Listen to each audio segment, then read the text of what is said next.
ไม่สุงค่ะเมื่อในเป็นวันที่9เดือนธันวาคมที่12ปี2025เป็นวันอังคารในตอนในข่าวสายหมอหอมมีข่าวง้าวรองใหญ่ได้ขย้อนมาปืนเผาพันพี่น้องๆเฮาค่ะนะคะพี่น้องแห่งการอันยิบไว้วัดไหวเซียนอายุหมดวันที่13เดือนธันวาคมที่2ปี2025นั่นค่ะนะให้คับขึงให้ยาวก่อนวันที่13เดือนธันวาคมที่12ปี2025ในนะคะมื้อเหลียวข้าวยามก็เกิดเที่ยงอำหลายวันกว่าเหย้านะคะสิแลมีข่าวง้าวหลีออกมาค่ะเนาะอยู่ดีห้องการฝ่ายจัดหาการงานค่ะก็ไล่ออกมาปืนเผาลาดว่าหับยืนเอกสารเพิ่นลิกเพิ่นลายแลจ่ายเงินกาไว้ต่อไว้ขว้างเหตุการณ์ค่ะเนาะตอนตาพี่น้องแห่งการยานเมืองตั้งแต่วันที่8ต่อถึงวันที่13เดือนธันวาคมที่12ปี2525ในอั่มมีวันลือนะคะ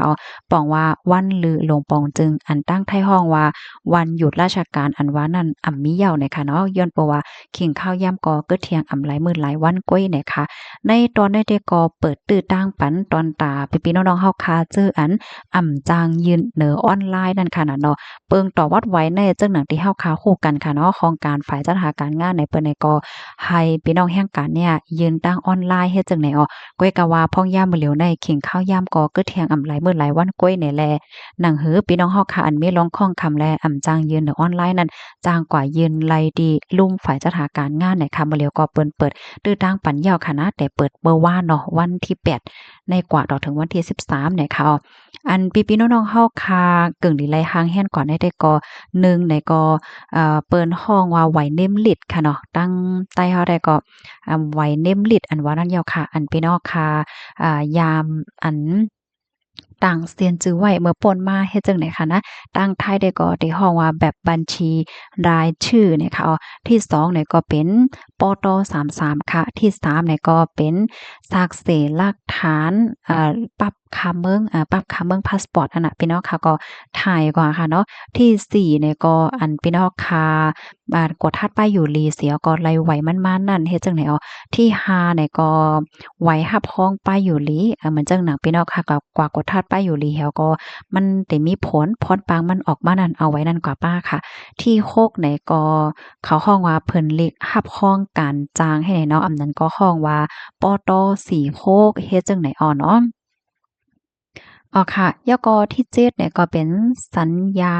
จ้างแรงงานนะคะเนาะมันจะมีสัญญาการจ้างอันว่านั้นอันนั้นให้พี่น้องค่ะฮังแฮ่นกว่ากำาในเพราะว่าเฮาค่ะมาด้วยอันเป็นเอกสารปอเร่งนายจ้างซ้ำข้อที่1เนี่ยก็เป็น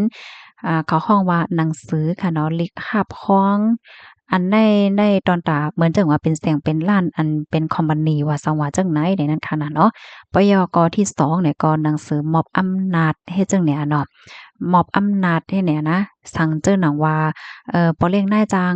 กว่าหั้งก้อยหาสังหาเฮ็ดจั่งใดค่ะเนาะก็หนังสือมอบอำนาจตีปอเลี้ยงนายจ้างเนี่ยค่ะว่านะปยกติดอากร30บาทน้อยๆอันนี้เขาฮ้องว่าจั่งหือในความอันที่เฮาเข้าใจตื้อกันปองใจง่ายๆได้เขาฮ้องว่าสแตมป์ให้แหน่เนาะค่ะปยกติมีเที่ยงวัดปอเล้งเนาะค่ะวัดปอเล้งนายจ้างเฮ็ดจั่งใดยกที่3เนี่ยก็ซากเศษหลักฐานตีเหตุการณ์ค่ะเหมือนเจิ้งหนังไว้ทำเป็นบานว่าจังหว่าเจ้านายเฮ็ดไหนค่ะ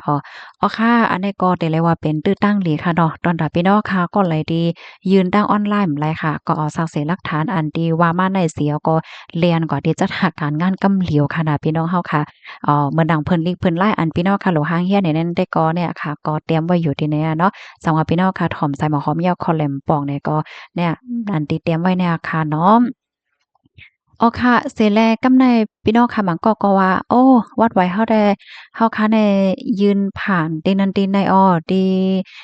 เปิ้นฮ้องว่านายนาว่าเฮาให้อะเนาะยืนตีนันตีในเนี่ยก็ให้พี่น้องค่ะถามกว่านั้นขนาดเนาะว่าวัดไหวพี่น้องคำเหลียวได้ถึงคักตอนตีไหลยาวคาว่าสังว่าจังไหนเนี่ยค่ะมื้อเหลียวได้ข่าวง้าวลองว่าเตื้อควักปันขิงข้าวยามไหนนั้นได้ก็ไปหันมีเนี่ยค่ะเนาะดังเฮ้อเตจางเหย้าไหลคือตันจอมหนังข้าวยามเตอันมักคันไว้นั่นในมื้อเหลียวได้ ยืนตั้งออนไลน์ก็เปิ้นเปิดไว้แล้วก็ที่สถานการณ์งานเนี่ยก็เปิ้นก็เปิดรับ เปิดรับอันก็ยืนดีลุ่มสถานการณ์งานเหย้าในค่ะหนังหือพี่ๆน้องๆเฮาค่ะเตจังไรรับรู้กันแล้วก็จังไรคับขึงหนังหือบ่ได้เหย้าจ้อมหนังข้าวยามตีมักมันหนังหือพี่น้องค่ะเต็มตกลาตกเลื่อนตกโหลดนั่นก็จอยกันสะเปิ้นแพแชร์กว่าใส่กัมค่ะเนาะยินจมกูก็ดีรับถอมปันแห้งค่ะไม่ทรงค่ะ